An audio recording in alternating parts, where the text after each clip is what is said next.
Alrighty, y'all. Hello. We're coming up on the weekend. It's pretty exciting. I hope you're going to have an awesome one. Today, we're looking at just a laid-back, fun video. Taking a look at some maps about Germany.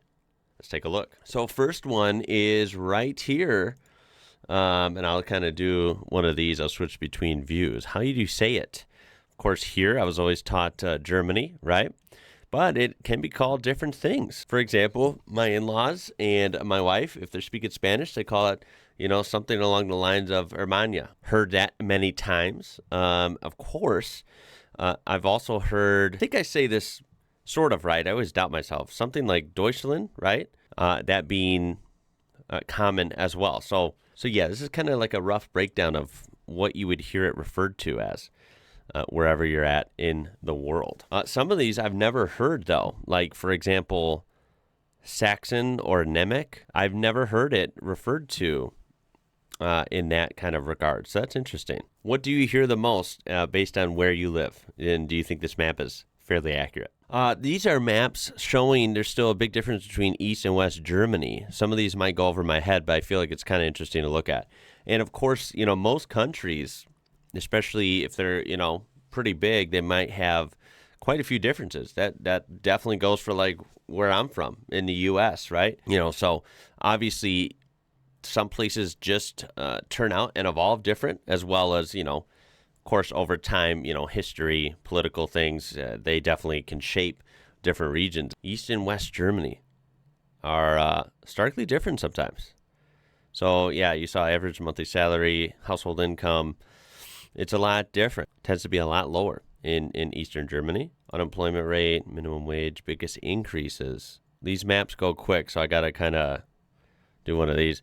HQs of private firms. Not many over here. Not many in the north either. A lot in the far west and quite a few in the south as well. I see a lot of brands. This is something I'll have to refer to later. There's a lot of brands here that maybe I might recognize and did not know were German. Look at this, though. East Germany has a lot of farms. Hours worked, a lot more workload over here as well. Millionaires are mostly all concentrated in Berlin. And then, yeah, obviously they're going to be concentrated in certain areas as well. A lot on the northern coastal area. It's interesting. Oh, boy, these are going fast. So Russian immigration, more prevalent in East. Whereas it seems like a lot of other groups might be more prevalent in West and South, too. Way different religion stances. Wow. Look at the mosque difference. Oh, my goodness. Tennis courts. Look at that's a random one. Not much tennis going on in East Germany, but I did not realize tennis was so big in Germany. Look at all these. That's kind of cool. I like tennis. And it's been one of the things I've always very loosely just kind of complained about in the U.S. Tennis is obviously a thing here, but near me, it's just not. I wish there were more courts to access. There's only a few, and so since there's only a few, the few times I've wanted to play, here and there each year, it's always crowded, so it's like, I can't seem to find a good time. Here we have countries who can enter Germany without a visa. So it's about kind of half and half. So from the U.S., we don't need a visa, neither does Australia, and most of the Americas, quite frankly. Although a lot of, basically all of Africa and all of, Asia needs a visa. Very interesting. I've seen many maps like this.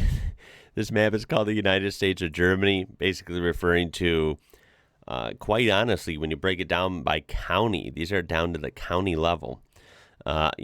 What's the dominant ancestry? And as you can see, the greatest proportion of the U.S., and it goes pretty much all across the board in almost every state, is German ancestry. And I'd have to agree. I mean, you do see a lot of German influence in a lot of different places. Of course, you have some other stuff always mixed in, but yeah, if you didn't know, the U.S. definitely has a lot of German ancestry going on. This is pretty fascinating for me because I don't really know any of these. If we click on this is mythical, like creatures or mythical beasts of Germany. So you have to tell me how many of these you know. and how common this is to be raised with these or taught about these. Like I've heard of Krampus, of course. I guess doppelganger, is that a German word?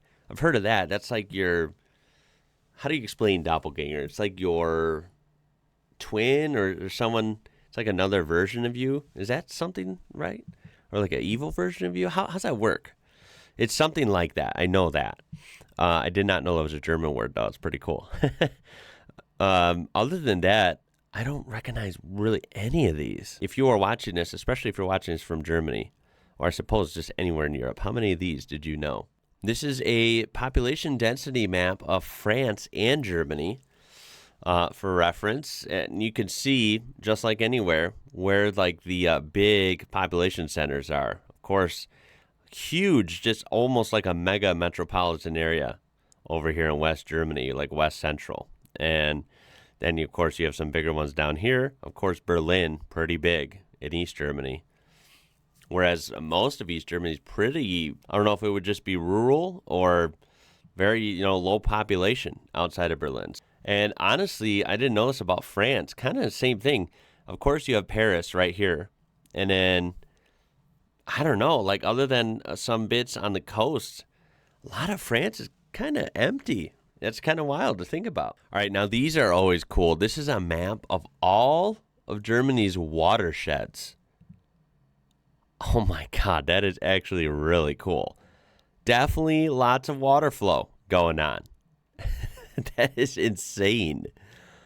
That is cool. When I see maps like this would make for like a really cool picture or like, poster or something. Wow. This one says Germany versus Poland temperature today. Now, this is from 3 years ago. And of course, it's a random day. And we all know you can take random days and different places can have good weather days and bad weather days. So you can make any place look good or bad. But, taking this example, we have East Germany here with relatively mild temperatures, even warm actually up here. And this is obviously in Celsius. So I'm not an expert on Celsius, but I have a general idea. 0 or -1 is cold, like chilly maybe, but not freezing cold, like not like deathly cold, right? But then we go over here in Poland on the same day, not that far away, like right next door. And it's hella cold, -23 Celsius.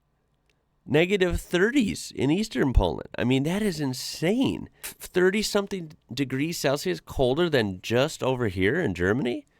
Even the Czech Republic, other than the far eastern portion, again, more in tune with Germany here, not that cold in comparison, of course. I just think this is wild. Can someone explain why the weather's so vastly different in just this short of an area? It's not like we're comparing France to, Russia or something where they're far away. I mean, this is like right next to each other. What the hell's up with that? This is a world median ages map. This one I found pretty interesting. It actually says that Japan and Germany have the world's oldest median ages. I mean, we're well into the 40s for the median, while the youngest would be places like Mali, Uganda, Niger, at 15, 16 years old. That's kind of crazy, the total difference there. U.S. is kind of towards the middle or maybe a little up there in age, 37.6. Canada at 41.7. Mexico a little bit younger at 27.3. Australia kind of right there neck and neck with the U.S. I mean, all of Europe is similar. Not any crazy outliers other than Germany being the oldest. Now, this is the one, I want to look at because I'm always researching, trying to learn about more beers. And I have come to really, really like German beers, just from the very few that I've had. They're damn good. And so, yeah, here is a breakdown by region or per state, actually. So, yeah, do you agree with this list? Bax, we've had that. This one's on our list to try. Franziskaner, right? Weissbier. This one, have we tried that? I can't remember. But yeah, this is highly requested. So I'm not surprised to see that on there. So yeah, do you agree with this map? I mean, this is pretty interesting. I'd like to try all these at some point. I will say, though, there's so many beers in Germany. I'm told like thousands, right? And of course, there's big beers and then small beers, like on a local level. So this is very, I'd say, like a blanket statement, This could go a lot of different ways and probably much deeper than this. So this is kind of a generalized map. Now, this is a relief map of Germany. These are always cool to see. They're usually a little bit exaggerated, so I think that of course, I don't know Germany like the back of my hand. It's not like I've traveled all through there. Of course, I've never been there. I would love to. I'm going to assume this is quite exaggerated just from what I've seen. There are definitely a lot of hilly areas and then even, of course, real mountain areas in Germany from what I've seen. I don't remember it looking quite this crazy everywhere from what I've seen, at least, on the internet. But yeah, I mean, these are pretty fun to see. It gives you an idea of what areas look like, even though it may be exaggerated. It looks like most of the country is pretty hilly. Is that fair to say? Now, this one's interesting. I just wanted to give my 2 cents here from my experience. Remember, I live in Illinois around a humongous Chicago area, but more towards like the countryside and the outskirts. And of course, I've also lived in the state of New Mexico. Absolutely beautiful place. I've lived down by the tri-border, actually, which is the Las Cruces area. So it's in New Mexico, and it's right next to Texas and, of course, the country of Mexico. So it was a 3-state border, you could say. Well, specifically the state of Chihuahua, and then New Mexico and Texas. And I thought this map was funny because if these are most common country of birth for residents of foreign origin. So not like the ancestry map like we looked at earlier, but rather foreign residents coming in to the U.S., excluding Mexico. Immigrants that you might not think about, at least for Americans maybe. And if you look, New Mexico is actually one of the only states that has a lot of Germans that move there. Even my first reaction was like, what? That's pretty random. And it looks like in the comments, tons of people are shocked by this, but they don't know if they haven't lived there. That makes sense to me. Remember, New Mexico is a heavy government/militarized state. There are the biggest, U.S. military installation in our whole country is in New Mexico and Texas. It's in both of them, which is Fort Bliss and White Sands Missile Range. It's kind of all part of the same deal. And then, of course, there's Holloman Air Force Base right next door in Alamogordo.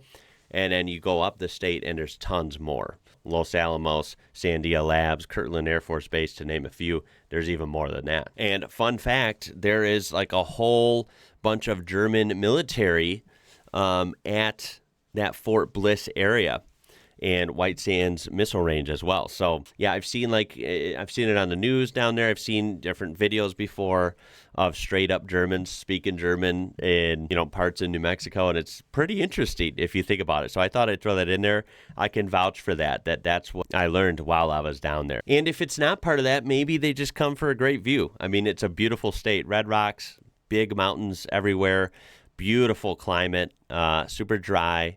Don't have to worry about getting rained out of things. Really cool, flora and fauna.